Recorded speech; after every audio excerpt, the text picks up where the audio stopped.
नमस्कार। आज हम भारत की नेशनल सिक्योरिटी से जुड़ी कुछ बहुत बड़ी हेडलाइंस की चीरफाड़ करने वाले हैं। देखेंगे कि इन सुर्खियों के पीछे असल में चल क्या रहा है।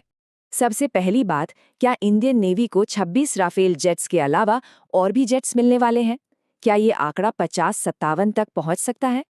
फिर हम एक ऐसी चौंकाने वाली आतंकी साजिश की बात करेंगे जिसे व्हाइट कॉलर टेरर प्लॉट कहा जा रहा है, जिसमें पढ़े लिखे लोग, यहाँ तक कि डॉक्टर्स भी शामिल थे।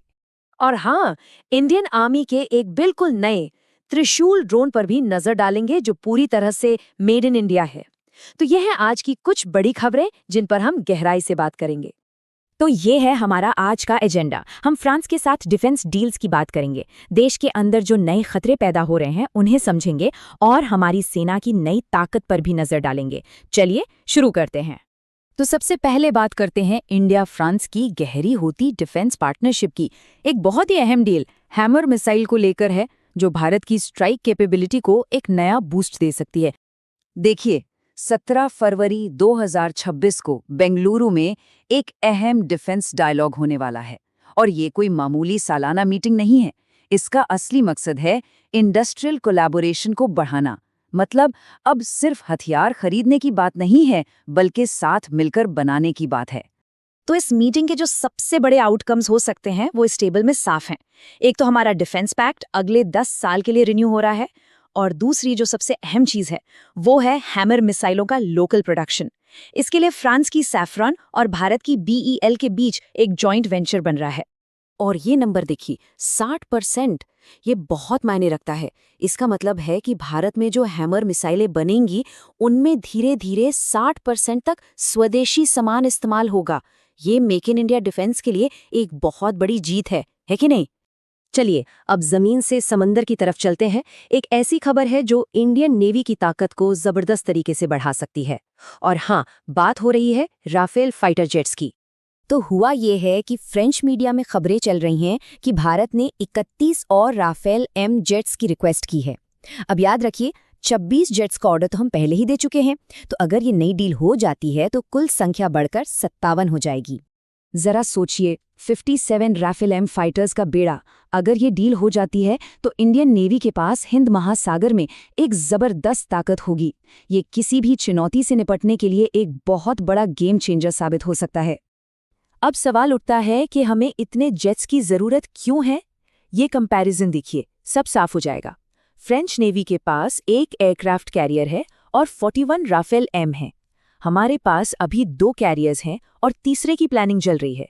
तो जाहिर सी बात है, ज्यादा कैरियर्स के लिए ज्यादा फाइटर जेट्स भी तो चाहिए होंगे। हाँ, एक बात साफ कर दें कि ये सारी जानकारी अभी फ्रेंच मीडिया रिपोर्ट्स के हवाले से है। भारत या फ्रांस की तरफ से इस पर कोई भी ऑफिशियल बयान अभी तक नहीं आया है, तो हमें ऑफिशियल कंफर्मेशन का इंतजार करना होगा।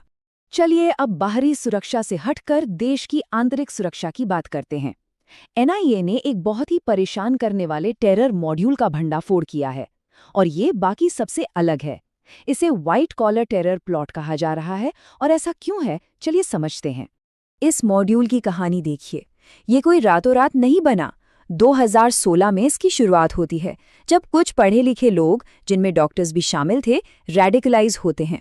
2018 में ये लोग बड़े आतंकी गुटों में शामिल होने की नाकाम कोशिश करते हैं, और 2023 तक ये लोग IED बनाने के लिए सामान इकट्ठा करना शुरू कर देते हैं। और फिर 2025 के आखिर में एक धमाके के बाद JNK पुलिस इस पूरे मॉड्यूल का पर्दाफाश कर देती है। तो जब इन लोगों को बड़े आतंकी संगठनों ने घास नहीं डाली, तो इन्होंने अपना ही एक ग्रुप बना लिया, जिसका नाम था अंसार इंटरिम। इसका एक प्रॉपर कमांड स्ट्रक्चर भी था, एक चीफ, एक डेप्यूटी चीफ और एक ट्रेजरर। और ऐसे छोटे इंडिपेंडेंट सेल अक्सर ज़्यादा खतरनाक होते हैं, क्योंकि इन्हें ट्रैक करना मुश्किल होता है। और इनका प्लान बहुत ही भयानक था। ये लोग एक भीड़भाड़ वाले इलाके में एक बड़ी गाड़ी में IED ब्लास्ट करना चाहते थे, लेकिन शायद घबराहट में या किसी और वजह से इनसे लाल किले के पास एक प्रीमेच्योर ब्लास्ट हो गया, और बस यही इनकी गलती थी। इसी के बाद हमारी सुरक्षा एजेंसियां इन तक पहुंच गईं और एक बहुत बड़ी तबाही होने से बच गई। चलिए अब बात करते हैं आत्मनिर्भरता की, यानी सेल्फ रिलायंस की। और इस मामले में इंडियन आर्मी ने एक जबरदस्त काम किया है। मिलिए त्रिशूल ड्रोन से। तो ये त्रिशूल कोई मामूली सर्विलांस ड्रोन नहीं है। ये एक मल्टी रोल प्लेटफॉर्म है, मतलब ये झुंड में हमला कर सकता है, जिसे स्वॉर्म ऑपरेशंस कहते हैं। ये कामिकाजी ड्रोन की तरह सटीक हमला कर सकता है, जासूसी तो कर ही सकता है, और तो और ये दुश्मन के ड्रोन को भी मार गिरा सकता है। और सबसे बड़ी बात क्या है, इसे हमारी आर्मी ने खुद इन हाउस डेवलप किया है। और आर्मी का ये मोटो स्वदेशीकरण से सशक्तिकरण बिल्कुल सटीक बैठता है। त्रिशूल जैसे प्रोजेक्ट्स का मकसद ही यही है कि हमारी सेना अपनी ज़रूरतों के लिए दूसरों पर निर्भर न रहे, बल्कि खुद अपनी ताकत बने। और आखिर में एक और अहम खबर जो हमारी इंटरनल सिक्योरिटी ग्रिड को और मजबूत करेगी। देश की सबसे elite counter terrorism force NSG यानी नेशनल सिक्योरिटी गार्ड अब एक बहुत ही स्ट्रेटेजिक लोकेशन पर अपना नया हब बना रही है। जी हाँ, अयोध्या में देश का 7वां रीजनल NSG हब बन रहा है और उम्मीद है कि ये इस साल के आखिरी तक काम भी करने लगेगा। इसका सीधा सा मतलब ये है कि अब उत्तर भारत में किसी भी इमरजेंसी सिचुएशन में हमारे ब्लैक कैट कमांडोज का रिस्पॉन्स टाइम और भी तेज हो जाएगा। तो आज हमने जितनी भी बातें की, फ्रांस के साथ डिफेंस डील, नेवी के लिए नए जेट्स, व्हाइट कॉलर टेरर का पर्दाफाश, आर्मी का नया ड्रोन और NSG का नया हब, इन सबको अगर आप जोड़कर देखें तो एक बड़ी तस्वीर सामने आती है। ये सब अलग अलग खबरें नहीं हैं, ये एक मल्टी प्रोंग स्ट्रैटेजी का हिस्सा है, जहां इंटरनेशनल पार्टनरशिप, स्वदेशी इनोवेशन और इंटरनल सिक्योरिटी तीनों पर एक साथ काम हो रहा है।